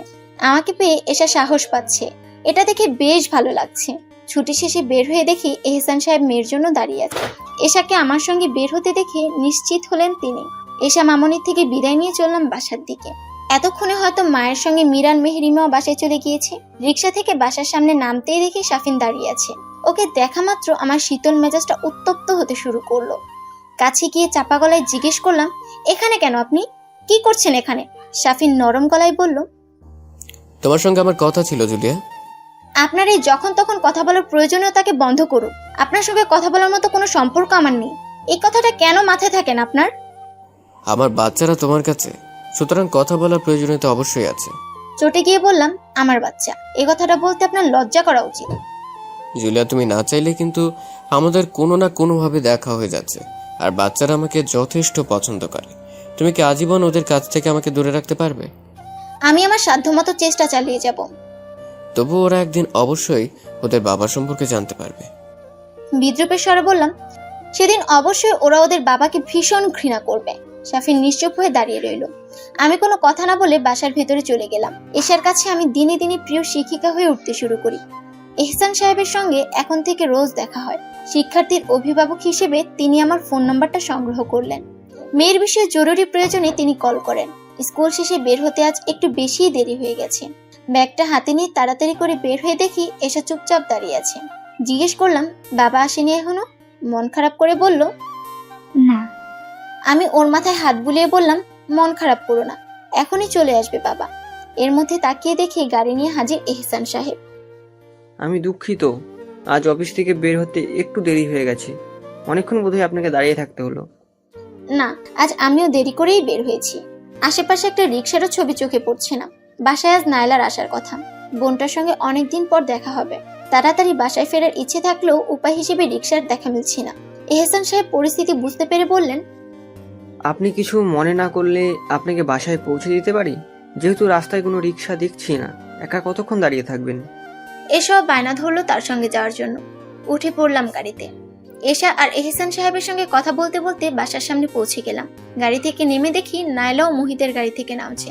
ভদ্রতা স্বরূপ এশাকে নিয়ে এহসান সাহেবকে বাসায় আসার দাওয়াত দিলে পরে আসবেন বলে তিনি জানান। নাইলাকে নামিয়ে দিয়ে মুহিত চলে গেল। আমি আর নাইলা কথা বলতে বলতে বাসার দিকে হেঁটে চলছি। ভদ্রলোকটা কে রে আপা? ছাত্রীর বাবা, তাছাড়া পূর্ব পরিচিত ছিল। রিক্সা পাচ্ছিলাম না বলে সহযোগিতা করলো। দেখতে তো সুদর্শন, মানুষটা কিরকম? একজন বাবা হিসেবে তিনি চমৎকার একজন মানুষ, বাকিটা জানি না। কি করেন তিনি? সরকারি কর্মকর্তা, এই শহরে নতুন। নাইলা হেসে বলল, আমি বেসরকারি কর্মকর্তাকে বিয়ে করে ভালোই করেছি আপা। কোনো বদলির দুশ্চিন্তা নেই। যখন মন চায় তোদের সঙ্গে দেখা করতে চলে আসতে পারি। আমি হাসলাম। বাসায় ঢুকতেই ফোন কল বেজে উঠলো। ফোন হাতে নিয়ে দেখি এহসান সাহেবের কল। আপনার ছাতাটা গাড়িতে রেখে গিয়েছেন। আমি হেসে বললাম, সমস্যা নেই, আগামীকাল ওটা এশার কাছে পাঠিয়ে দিবেন। এহসান সাহেব কলটা কেটে দিলেন। আগামীকাল বাবা দিবস। বাবার উদ্দেশ্যে চিঠি লিখে সেই চিঠি নিয়ে যেতে বলেছেন। বাচ্চাদের স্কুলের শিক্ষক। বাচ্চারা মন খারাপ করে আমার কাছে এসে বলল, মা, আমাদের বাবা তো আমাদের সঙ্গে থাকে না, আমরা তাকে নিয়ে কিভাবে চিঠি লিখবো তাহলে? বাচ্চাদের মন খারাপ করতে দেখে বললাম, তোমাদের বাবা তোমাদের সঙ্গে থাকলে কি কি করতেন, তোমরা কি কি করতে, বাবাকে কি কি বলার আছে তোমরা বরং সেটাই লিখে ফেলো। বাচ্চারা আমার পরামর্শে খুশি হয়ে লিখতে বসে যায়। আমি চুপচাপ বারান্দায় বসে আছি। নাইলা মায়ের সঙ্গে পাশের ঘরে গল্প করে চলছে। রাতে বাচ্চারা ঘুমিয়ে পড়লে আমি ওদের খাতাটা বের করে দেখি ওরা বাবা সম্পর্কে অনেক কিছু লিখেছে। বাবার কাছে ওদের চাওয়া পাওয়া, বাবার প্রতি ওদের ভালোবাসার অনুভূতি আষ্টে পৃষ্ঠে জড়িয়ে আছে লেখায়। নাইলা এসে পাশে দাঁড়ায়। মিরানের খাতাটা হাতে নিয়ে পড়তে শুরু করি। প্রিয় বাবা, তুমি তো আমাদের সঙ্গে থাকো না। তুমি কেন আমাদের সঙ্গে থাকো না? থাকলে কত ভালো হতো। পাশের বাড়ির তুর্যের মতো তোমাকে রোজ চকলেট কিনে দিতে বলতাম না। আমাদের ক্লাসের জিশান আর রোহানের মতো আমি তোমার ফোনটাতে গেম খেলে নষ্ট করে ফেলতাম না। তুমি নিষেধ করলে সেই কাজ আর কখনো করতাম না। সবার বাবা সবার সঙ্গে থাকে, তুমি কেন আমাদের সঙ্গে থাকো না বাবা? রোহান বলে তোদের বাবা তোদেরকে ভালোবাসে না, তাই তোদের সঙ্গেও থাকে না। তাহলে ওর কথা কি ঠিক বাবা? খাতাটা রেখে নাইলা দীর্ঘশ্বাস ছেড়ে বলল, দেখেছিস আপা, বাবাকে বাচ্চারা কতটা মিস করে। ওদের আসলেই বাবার প্রয়োজন। আমি ওদের বাবা। ওটা মুখে বলা যায় আপা, কিন্তু বাবার সব দায়িত্ব মা হয়ে পালন করা যায় না। ডেকে বললাম, তো এখন কি তাহলে বাচ্চাদেরকে ওদের এই দায়িত্বহীন বাবার কাছে পাঠিয়ে দিব? অবশ্যই না আপা, আমি চাই তুই আবার একবার নতুন করে ভাবতে শুরু কর। এত বছর যখন কাউকে প্রয়োজন পড়েনি, আগামীতেও পড়বে না। নাইলা চুপ করে চলে গেল। আমি বাচ্চাদের পাশে শুয়ে পড়লাম। আমি আমার বাচ্চাদের জন্য আসলেই কি যথেষ্ট না? প্রশ্নটা ঘুরতে থাকে মস্তিষ্কের ভেতর। ভাবতে ভাবতে কখন যে ঘুমে তলিয়ে গেলাম বুঝতেই পারিনি। স্কুলে গেলে এসা দৌড়ে এসে ছাতাটা হাতে দিল। মেয়েটার চোখ মুখ জুড়ে মায়ের ছড়াছড়ি। ওর মুখের দিকে তাকালে তাকিয়েই থাকতে ইচ্ছে করে। যখন মেয়েটা খিলখিল করে হেসে ওঠে তখন আমি চুপ করে তাকিয়ে দেখি। স্কুল থেকে বের হয়ে দেখি এহসান সাহেব আর এশা দাঁড়িয়ে আছে। আমাকে দেখে একগাল হেসে এগিয়ে এসে তিনি বললেন, আপনার জন্যই আমরা অপেক্ষা করছিলাম। কেন? আজ এশার জন্মদিন। এশা চাচ্ছিল আপনি মিরান ও মেহরিমাকে সঙ্গে নিয়ে আমাদের বাড়িতে আসুন। আপনারা এলে আমরা খুব বেশি খুশি হতাম। আমি এশার দিকে তাকিয়ে হেসে বললাম, আজ এই মিষ্টি মেয়েটার জন্মদিন, আমাকে তো একবারও বললো না মেয়েটা। এশা খিলখিল করে হেসে উঠল। আমি বললাম, শুভ জন্মদিন মামুনি। তুমি কিন্তু আসবে মিরান ভাইয়া আর মেহেরিমা আপকে নিয়ে, না এলে আমি খুব কষ্ট পাবো। মেয়েটার গাল ফুলিয়ে বলা কথা শুনে হেসে উঠলাম। তুমি কষ্ট পাও সেই কাজ কি আমি করতে পারি? অবশ্যই যাব। সন্ধ্যায় দেখা হচ্ছে তাহলে। এহসান সাহেব কথাটা বলে চলে গেলেন। আমি জন্মদিনে কি উপহার দেওয়া যায় সেটাই ভেবে চলেছি। এসে একবার আমায় বলেছিল ওর লাল রং খুব পছন্দ। শপিং মল থেকে এসার জন্য লাল টুকটুকে একটা ফ্রক কিনলাম। সেই সাথে মিরান মেহেরিমার জন্য নতুন পোশাক কিনে নিলাম। এসার পোশাক দেখে ওদের মন খারাপ হোক এটা আমি চাইবো না। সন্ধ্যায় হাজির হলাম এহসান সাহেবের বাসায়। আমরা ছাড়াও এখানে বেশ অতিথি রয়েছেন। আমাদেরকে দেখতেই এসা ছুটে এলো। মেয়েটা আমাকে খুব পছন্দ করে, এই কারণেই বোধ হয় মেয়েটার প্রতি আমার রোজ আরো বেশি মায়া জন্ম নেয়। এহসান সাহেবের বাড়িটা ঘুরে দেখলাম। স্ত্রীকে তিনি এখনো খুব ভালোবাসেন বোঝা যাচ্ছে। দেয়ালে তাদের দুজনের ছবি তুলছে। আমি সেদিকে তাকিয়ে আছি। পাশে এসে দাঁড়া এহসান সাহেব। এই ছবিটা আমাদের বিয়ের প্রথম বছরের তোলা। মনে হয় এই তো সেদিন, কিন্তু কেটে গেছে অনেকগুলো বছর। তারপরেও মানুষটা এরকম ভাবেই বিস্তার করছে আমার ভেতর। স্ত্রীর প্রতি এহসান সাহেবের ভালোবাসা আমাকে মুগ্ধ করলেও একটা দীর্ঘশ্বাস জাগিয়ে দিয়েছে ভেতরে। আমাকেও যদি এতটা ভালোবাসতো শাফিন, তাহলে আজ আমাদের সন্তানেরা তাদের বাবার সঙ্গে থাকতে পারত। দীর্ঘশ্বাস ফেলে তাকিয়ে দেখি এসে আমার দেওয়া লাল টুকটুকে জামাটা পরে মিরান আর মেহেরিমার সঙ্গে ছুটে বেড়াচ্ছে। মেয়েটাকে পরীর মতো লাগছে দেখতে। অনুষ্ঠান শেষ হলে এহসান সাহেব আমাদেরকে বাড়ি অবধি পৌঁছে দিয়ে গেলেন।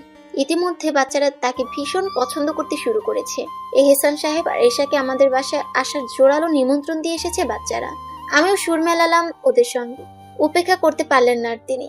আগামী শুক্রবার আসবেন বলে নিশ্চিত করলেন এহসান সাহেব। রাতে মুঠোফোন অচেনা নাম্বার থেকে আসা ফোন কল রিসিভ করতেই উপাস থেকে বলল, আমি শাফিন বলছি। ক্লান্ত শরীরটা এবার বিরক্তিতে ছেয়ে গেল। কেন ফোন দিয়েছেন? বাচ্চাদের খবর জানতে। ওরা ভালো আছে। আমি কি আগামীকাল ওদের সঙ্গে একবার দেখা করতে পারি? অবশ্যই না। ফোনটা কেটে দিয়ে চুপ করে শুয়ে পড়লাম।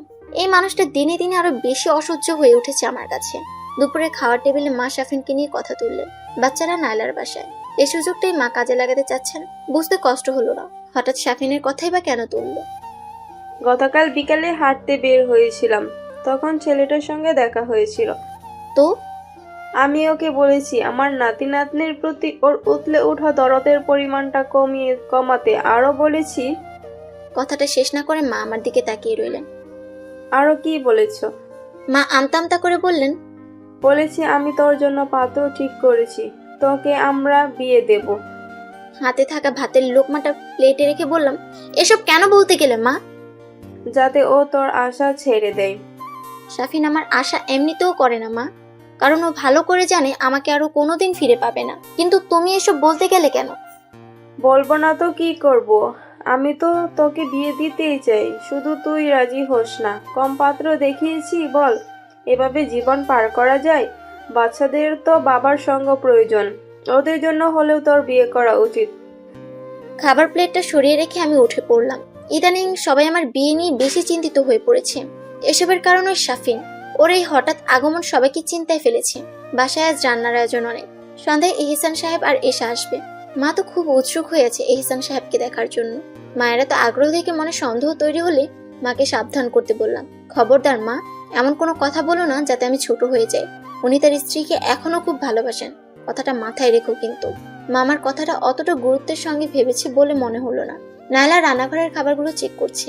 কলিং বেলের আওয়াজ শুনে দরজা খুলে দেখি মোহিত চলে এসেছে। আমরা সবাই একসঙ্গে খেতে বসেছি। এহসানকে পেয়ে বাচ্চারা খুব খুশি। মা বারবার এহসান সাহেবকে খুঁচিয়ে খুঁচিয়ে নানান প্রশ্নের উত্তর জানার চেষ্টা করে চলেছেন। খেতে খেতে মোহিত আর নায়লার সঙ্গে এহসান সাহেবের আলাপটাও বেশ জমে উঠেছে। ছেলেটা খুব ভালো। মায়ের হাসি মুখের নিচে লুকিয়ে থাকা আসল উদ্দেশ্যের কথা টের পেয়ে বললাম, বিয়ের আগে শাফিনকেও কিন্তু তোমার খুব ভালো ছেলে বলেই মনে হয়েছিল। মায়ের হাসি মুখটা নিমিষেই চুপসে গেল। মুখ গুমরা করে রাগান্বিত গলায় বললেন, সবসময় কি আর মানুষ চিনতে ভুল হয় নাকি? মায়ের কথায় সুর মেলাতে লেগে পড়ল নায়লা। এহসান সাহেবকে নিয়ে এবার কথা উঠতে থাকলো একের পর এক। আমি চাইলেও সে আলাপ বন্ধ করতে সক্ষম হলাম না। বেলকনিতে এসে বসে আছি, নাইলা এসে বসলো পাশে। আপা, ওই শাফিন নামের মানুষটা এত অন্যায় করার পরেও কেন কোনো শাস্তি পাচ্ছে না আমি বুঝি না। সেদিন রাস্তায় দেখা হয়েছিল, দেখে তো মনে হলো ভালোই আছে। আমি বললাম, মুখে হাসি দেখলেই সে ভালো আছে এমনটা ভাবা ঠিক না। আর কেউ না জানুক, আমি জানি শাফিন ভেতরে ভেতরে কতটা যন্ত্রণায় ভুগছে। সন্তানদেরকেও খুব ভালোবাসে, কিন্তু সন্তানদেরকে সে কথা বলতে না পারার, নিজেকে প্রকাশ করতে না পারার যন্ত্রণাকে ভেতরে ভেতরে কুড়ে কুড়ে খায়। সে যদি বাচ্চাদেরকে সবটা বলে দেয় তখন? নাইলার আতঙ্কিত স্বরে করা প্রশ্নের উত্তর বললাম, সে সাহস নেই শাফিনের, থাকলে এতদিন চুপ করে থাকতো না। ওর অপরাধ বোধ ওকে তাড়া করে বেড়ায় ভেতরে, নিজেকে মেলে ধরবে কোন সাহসে। নাইলা চুপ করে রইল। প্রসঙ্গ বদলে আমি অন্য প্রসঙ্গ নিয়ে কথা তুললাম। বাচ্চাদের নিয়ে অনেকদিন বাদে আবার ঘুরতে বের হয়েছি। নদীর পাড়ে গিয়ে বসতেই শাফিনের সঙ্গে দেখা। আমি বুঝি না এই মানুষটার সঙ্গে আচমকা এভাবে দেখা হয়ে যায় কি করে, যাকে সবসময় দূরে রাখতে চাই সে কেন বারবার সামনে চলে আসে এভাবে। শাফিনের সঙ্গে আলাপ শেষে বাচ্চারা খেলতে শুরু করলো। শাফিন আমার মুখের দিকে তাকিয়ে হেসে বলল, তুমি না চাইলেও আমাদের দেখা ঠিক হয়ে যায় জুলিয়া। আমি হেসে উঠলাম। তারপর বিদ্রুপের স্বরে বললাম, এই দেখা হয়ে যাওয়াটাই তো আপনার জন্য শাস্তি শাফিন। আপনার চোখের সামনে আপনারই বাচ্চারা আপনাকে আঙ্কেল বলে ডাক পারে, আপনি আপনার বাচ্চাদেরকে কাছে পেয়েও বাবার আদরটা দিতে পারেন না, ওদের কাছে নিজেকে বাবা হিসেবে পরিচয় দিতে পারেন না। এর থেকে বড় শাস্তি আর কি হয়? শাফিন চুপ করে রইল। আমি আবার বলতে শুরু করলাম, যত দেখা হয় তত আপনার মায়া বাড়ে, আর ততই আপনি ভেতরে ভেতরে ছটফট করতে থাকেন অনুতাপে। বাচ্চাদের সঙ্গে কোনোদিন দেখা না হলে তো আপনি মানসিক অশান্তিটা পেতেন না শাফিন। শাফিন অপরাধীর মতো বলল, আমি কেবল ভুলগুলো শুধরে নিতে চাই। আপনি সব হারিয়ে এখন সব ফিরে পাওয়ার বৃথা স্বপ্ন দেখছেন। আপনি এখন চাইলেও সব ঠিক করে নিতে পারবেন না, কারণ সেই উপায় আপনি রাখেননি। শাফিন চুপ করে রইল। বাচ্চাদের নিয়ে আমি সামনে এগিয়ে গেলাম। বাচ্চারা এই নদীর পাড়টাকে খুব পছন্দ করে। চারদিকে বাতাস বইছে, মনের মধ্যে সব খুব চাপা দিতে চোখ বন্ধ করে লম্বা একটা শ্বাস নিয়ে চোখ মিলে পাশে তাকাতেই দেখি এহসান সাহেব। দেখা হয়ে গেল আপনার সঙ্গে এখানেও। এহসান সাহেবের কথা শুনে হেসে বললাম, হ্যাঁ তাই তো দেখছি। এশা কিন্তু বাসায় আপনার কথা খুব বলে। সারাদিন আমাকে নিয়ে ওর যতটা না কথা থাকে তার চেয়ে বেশি কথা থাকে আপনাকে নিয়ে। হেসে উঠলাম, তাহলে তো বলতে হবে শিক্ষক হিসেবে আমি সফল। তা তো অবশ্যই। এখানে রোজ আসা হয় নাকি? রোজ সময় করতে পারি না, প্রায় আসা হয় আর কি। এশার সাইকেলটা নিয়ে মিরান চালানোর চেষ্টা করতেই ধপ করে পড়ে গেল। এহসান সাহেব দৌড়ে গিয়ে ওকে কাছে টেনে নিয়ে আদর করতে শুরু করলেন। আমি চুপ করে এই দৃশ্যটা দেখতে লাগলাম। এহসান সাহেবের জায়গায় আজ ওদের বাবা হলেও এই একই কাজ করত। এখন আমিও দিনে দিনে একটু একটু করে বাচ্চাদের পাশে ওদের বাবার প্রয়োজনীয়তা অনুভব করতে শুরু করি। মাঝে মধ্যে যখন হাঁপিয়ে উঠি তখন মনে হয় একজন কেউ থাকলে বোধহয় ভালোই হতো। সাইকেল চালাতে শিখতে চাও? এহসান সাহেবের কথায় মিরান আর মেহরিমা মাথা নেড়ে বলল, আচ্ছা, আমি এখন থেকে তোমাদের তিনজনকে একসঙ্গেই সাইকেল চালানো শেখাবো। বাচ্চারা খুশি হয়ে বলল, সত্যি? সত্যি? কিন্তু মা তো আমাদের সাইকেল কিনে দেয়নি। আমি কিছু বলার আগে এহসান সাহেব বললেন, তাতে সমস্যা নেই, একটা সাইকেল তো আছেই। আগে একটা থেকে চালানো শিখে ফেলো, তারপর মা অবশ্যই সাইকেল কিনে দেবেন। তারপর এহসান সাহেবের পরামর্শ অনুযায়ী প্রায় নদীর পাড়ে বাচ্চাদের নিয়ে আসতে শুরু করলাম। বাচ্চারা এহসান সাহেবের কাছে সাইকেল চালানো শিখতে শুরু করেছে। দিন যাচ্ছে দিনের মতো। এহসান সাহেবের সঙ্গে বাচ্চাদের ঘনিষ্ঠতাও দিনকে দিন বেড়ে চলেছে। ওরা যেন এহসান সাহেবের সঙ্গ পেলে বাবার অপূর্ণতা ভুলে যায়। এহসান সাহেবও খুব সুন্দরভাবে বাচ্চাদের সামলে নিতে পারেন। আমাকে এই বন্ধনটা ইদানিং খুব ভাবিয়ে তুলছে।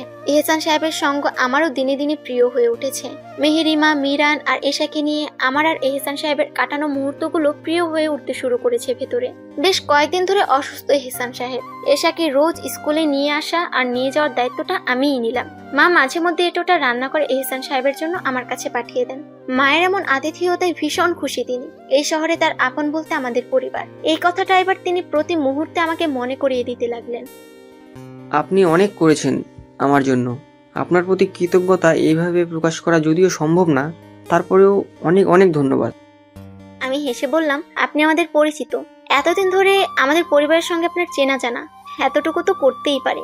এহসান সাহেব চুপ করে রইলেন। আমি বললাম, সব থেকে বড় কথা, এতদিনে আপনি আমার একজন ভালো বন্ধু হয়ে উঠেছেন।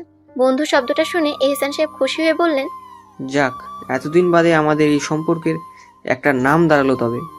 হেসে উঠলাম আমি। শাফিনের করা হুটহাট ফোন কলগুলো আমাকে বারবার বিষাক্ত অতীতে ফিরিয়ে নিয়ে যায়। তার দ্বিতীয় স্ত্রী লতা আমাকে বেশ কল করতে শুরু করেন। তার ধারণা আমি তার স্বামীর সঙ্গে যোগাযোগের চেষ্টা করে চলছি আগে সব ফিরে পেতে। আমাকে বারবার কল না দিয়ে আপনি বরং আপনার স্বামীকে বোঝান যে সে যা চাচ্ছে তা আমার পক্ষে মেনে নেওয়া কখনো সম্ভব নয়। তাকে বলেন যে আমার বাচ্চার বাবা হিসেবে তাকে কখনো আমি বাচ্চাদের সামনে নিয়ে আসবো না। লতা উপাস থেকে বললেন, আপনি আশকারা দেন বলেই সে আপনার কাছে ছুটে যায়। আপনার মাথা খারাপ হয়ে গিয়েছে লতা। আপনি আমাকে এখনো চিনতে পারেননি। চিনলে একথা বলতে পারতেন না। আমি আপনার মতো কোনো সস্তা রমণী নই যে কোনো বিবাহিত পুরুষ এসে বললেই গলে পড়বো। বেশ অপমানিত হয়েই ফোনটা কেটে দিলেন লতা। কেনাকাটার উদ্দেশ্যে আমি বেরিয়ে পড়লাম। শপিং মলে আবার দেখা শাফিনের সঙ্গে। জুলিয়া, আমাকে তুমি ঘৃণা করা কবে বন্ধ করবে? পুরাতন সব ভালোবাসার কথাই তুমি এভাবে ভুলে গেলে? দুধের মধ্যে বিষ ঢেলেছেন আপনি। ছোট্ট ময়লা ফেলেননি যে ওটা আঙুল দিয়ে তুলে ফেলে দুধটা খেয়ে ফেলবো। আমাকে প্রয়োজনে আদালতের কাঠগড়ায় দাঁড় করাও, তবুও বাচ্চাদের থেকে এভাবে দূরে সরিয়ে দিও না। আপনি আপনার বিবেকের কাঠগড়ায় দাঁড়িয়ে আছেন। আপনাকে আর আদালতের কাঠগড়ায় দাঁড় করাতে হবে না। বিবেকের থেকে বড় আদালত আর কিচ্ছু হতে পারে না। আমাকে এভাবে আর ফিরিয়ে নিও না। লতার বাচ্চাটা বেঁচে থাকলে আপনি আর জুলিয়ার কাছে আসতেন না, তাই না? আপনার শাস্তি আপনাকে আজীবন ভোগ করে যেতে হবে। শাফিন মাথা নিচু করে দাঁড়িয়ে রইল। যন্ত্রণায় ছটফট করা শাফিনের চুপসে যাওয়া মুখটা দেখতে আমার ভালোই লাগছে। এহসান এসেছে বাসায়। পাশের রুমে বাচ্চারা টিভিতে শব্দ বাড়িয়ে কার্টুন দেখছেন। মা এহসানের সঙ্গে তার আত্মীয় স্বজনদের বিষয়ে জিজ্ঞেস করছেন। নাইলা বাচ্চাদেরকে নাস্তা দিয়ে এহসানের জন্য কফির মগ নিয়ে এলো। মা চলে গেলে আমি এহসান আর নাইলা বসে রইলাম। নাইলা এহসান সাহেবের মুখের দিকে তাকিয়ে বলল, আপনাকে একটা কথা জিজ্ঞেস করি এহসান ভাই? কফির মগে চুমুক দিয়ে এহসান সাহেব বললেন, হ্যাঁ বলো নাইলা। আপনি কি আমার আপাকে বিয়ে করবেন? নাইলার এমন হঠাৎ প্রশ্নে আমি থ হয়ে গেলাম। এহসান সাহেব কফির মগে চুমুক দিতে গিয়েও থেমে গেলেন। আমি নাইলার দিকে ধমকের চোখে তাকিয়ে রইলাম। নাইলা এসব কিছু উপেক্ষা করে বলল, আপা, তোর পাশে আসলে একজনকে খুব দরকার, যে তোকে আর বাচ্চাদেরকে ভালোবাসা দিয়েই আপনের মতো আগলে রাখবে, সব দায়িত্ব পালন করবে, বাচ্চারাও যাকে ভালোবাসতে পারবে। আর এহসান ভাইকে তো বাচ্চারা খুব পছন্দ করে, তোদের দুজনের সঙ্গেও বন্ধুত্ব আছে, তাহলে সমস্যাটা কোথায়? তুই থামবি নাইলা? এহসান সাহেবের মুখের দিকে তাকিয়ে দুঃখিত গলায় বললাম, আপনি দয়া করে কিছু মনে করবেন না। নাইলা এইসব কথা পাত্তা না দিয়ে বলল, ভুল কিছু বলিনি তো আমি। এছাড়া তো একজন মায়ের প্রয়োজন। মেয়েটা যে তোকে বড্ড ভালোবাসে, আর এহসান ভাইয়ের পাশেও একজন দরকার। এভাবে একা একা হতাশা নিয়ে জীবন পার করার কোনো মানে হয়, যেখানে চাইলেই সুখে থাকার অপশন রয়েছে? আমরা চুপ করে রইলাম। নাইলা কথা থামাচ্ছে না, বলেই যাচ্ছে। আজ যেন পরিকল্পনা করেই এখানে বসেছে এসব বলবে বলে। বাচ্চারা তাদের বাবা মায়ের অপূর্ণতা অনুভব করে, এটা স্বীকার না করে পারবি তুই আপা? ওদের জন্য এবং তোদের নিজেদের জন্য আমার মনে হয় তোরা এই বিষয়টা নিয়ে এবার ভাবতে পারিস। এহসান সাহেব কোনো কথা না বলে চুপচাপ এসেকে নিয়ে চলে গেলেন। আমিও চুপ হয়ে বসে রইলাম। এই মুহূর্তে নাইলার উপর ভীষণ রাগ হচ্ছে। হঠাৎই সবকিছু কেমন এলোমেলো হয়ে গেল, যেন সব স্তব্ধ হয়ে গেছে। বাচ্চারা এহসান আর এশাকে খুব মিস করছে। অনেকদিন এহসান সাহেবের সঙ্গে কথা বা দেখা হয় না। এসাও আর বাড়িতে আসে না। সেদিনের পর আমি কিংবা এহসান কেউ আর যোগাযোগের চেষ্টা করিনি। এশাকে প্রতিদিন ড্রাইভার এসে স্কুল দিয়ে যায় আবার নিয়ে যায়। অনেকবার ভেবেছি মেয়েটাকে তার বাবার কথায় জিজ্ঞেস করব, কিন্তু কোথাও গিয়ে যেন আটকে যাই। জিজ্ঞেস করার হয়ে ওঠে না। লতা এবার নতুন সুর ধরেছেন। শাফিন তাকে পটিয়ে ফেলে নরম করতে সক্ষম হয়েছে বোঝাই যাচ্ছে। তার কথা, বাচ্চারা তো আপনার একার নয়, সাফিন আর আপনার দুজনের। আর বাচ্চাও তো একটা নয়, দুইটা। তাহলে একজনকে আপনি রাখেন আর বাকিজনকে আমাদেরকে দিয়ে দিন। সেক্ষেত্রে আপনাকে অগ্রাধিকার দেওয়া হবে।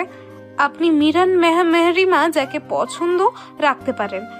আপনার বাচ্চাই শেষে যে থাকবে তাকে আমরা নিয়ে আসব।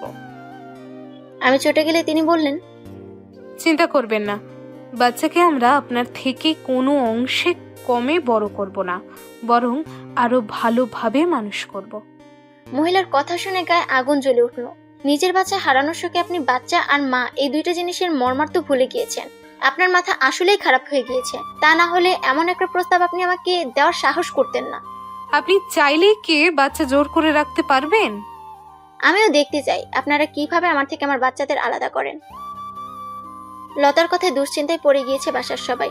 বাচ্চারা এখনো তাদের বাবার বিষয়ে কিছুই জানে না। আমি আমার একটা বাচ্চাকেও দূরে রাখতে পারবো না। আমি ওদেরকে নিজের চাইতে বেশি ভালোবাসি। বাচ্চাদেরকে এখন চোখের আড়াল করতেই ভয় হয়। ওদেরকে সারাদিন চোখে চোখে রাখতে পারলে যেন স্বস্তি পাই। দুজনের কাউকে আমি কম ভালোবাসি না, দুজনকেই সমান ভালোবাসি। কেউ কারো থেকে কম নয় আমার কাছে। মা বারবার বলেছেন বিয়ের সিদ্ধান্ত নিতে। আমার হাতটা শক্ত করে কেউ ধরে রাখলে দুশ্চিন্তা থেকে কিছুটা মুক্তি মিলবে বলে নাইলার ধারণা। বেশ কয়েকটা বিয়ের প্রস্তাবও মা আর নাইলা মিলে জোগাড় করে ফেলেছি ইতিমধ্যে। আমি কি করব বুঝে উঠতে পারছি না। এহসানকে খুব মনে পড়ছে। তিনি আমার সব বিষয়ে জানতেন, আমাকে সবসময় নানান পরামর্শ দিয়ে সাহায্য করত। তার বুদ্ধিদীপ্ত পরামর্শ আমার দুশ্চিন্তার অবসান ঘটাতে সক্ষম হতো। কিন্তু আজ সে পাশে নেই, তাকে ফিরিয়েও আনা সম্ভব না। নিজের স্বার্থে তাকে ব্যবহার করতে আমি পারবো না।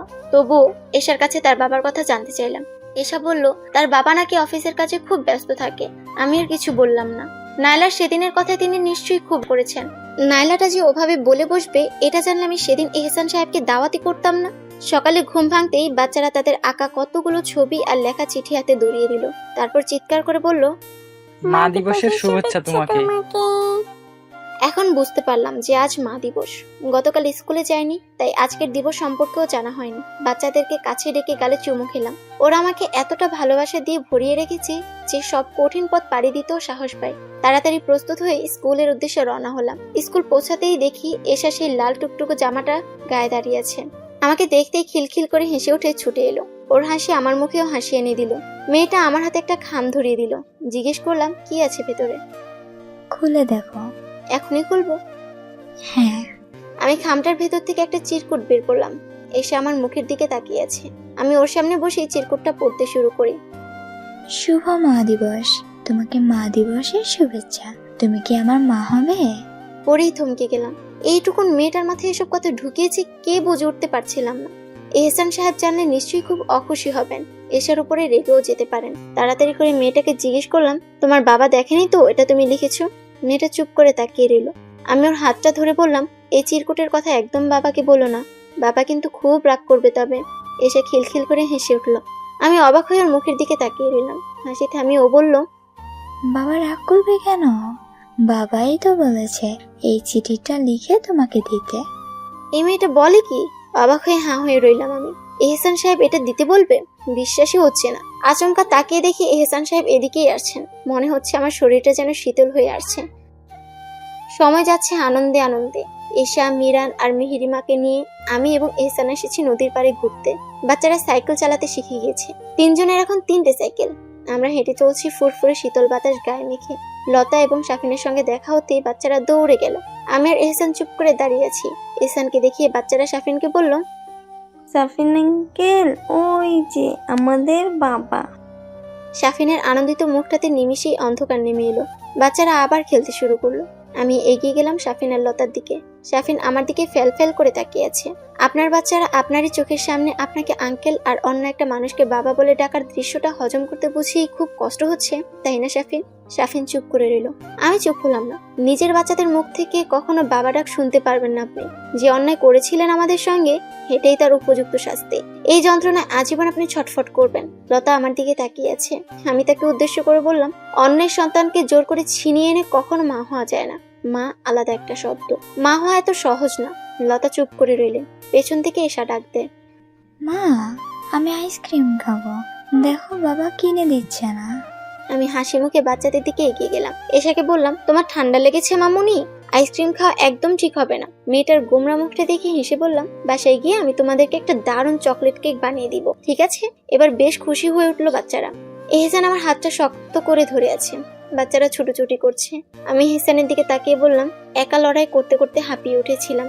তুমি পাশে সাহস আর শক্ত নিয়ে দাঁড়ালে আমার জীবনটা আবার সুন্দর হয়ে উঠলো। এহসান আবেগময় চেহারায় তাকিয়ে বলল, তুমি আমার অগোছালো জীবনটা গুছিয়ে দিয়েছো। আমার বাচ্চার মা হয়ে উঠেছো। তোমার ওই নিষ্পাপ বাচ্চা দুটোর বাবা হওয়ার সুযোগ দিয়েছো। আমার জীবনের অপূর্ণতাগুলো তাড়িয়ে রঙিন জীবনটাকে তুমি রঙিন করে তুলেছো জুলিয়া। বাকি জীবনটা আমরা একসঙ্গে বেশ সুখে কাটিয়ে দিব, তাই না এহসান? অবশ্যই। আমি পেয়ে আর কিচ্ছু হারাতে চাই না। আমাকে এক বাচ্চা থেকে 3 বাচ্চার বাবা বানিয়ে দেওয়ার জন্য ধন্যবাদ। আমাদের এখন 3টে বাচ্চা। ওরা আমাদের সন্তান। 3 বাচ্চার মা, আমি তোমায় ভীষণ ভালোবাসি। কতটা? বাসায় গিয়ে মেপে বলবো। হেসে উঠলাম আমি। হেসে উঠলো এহসানও।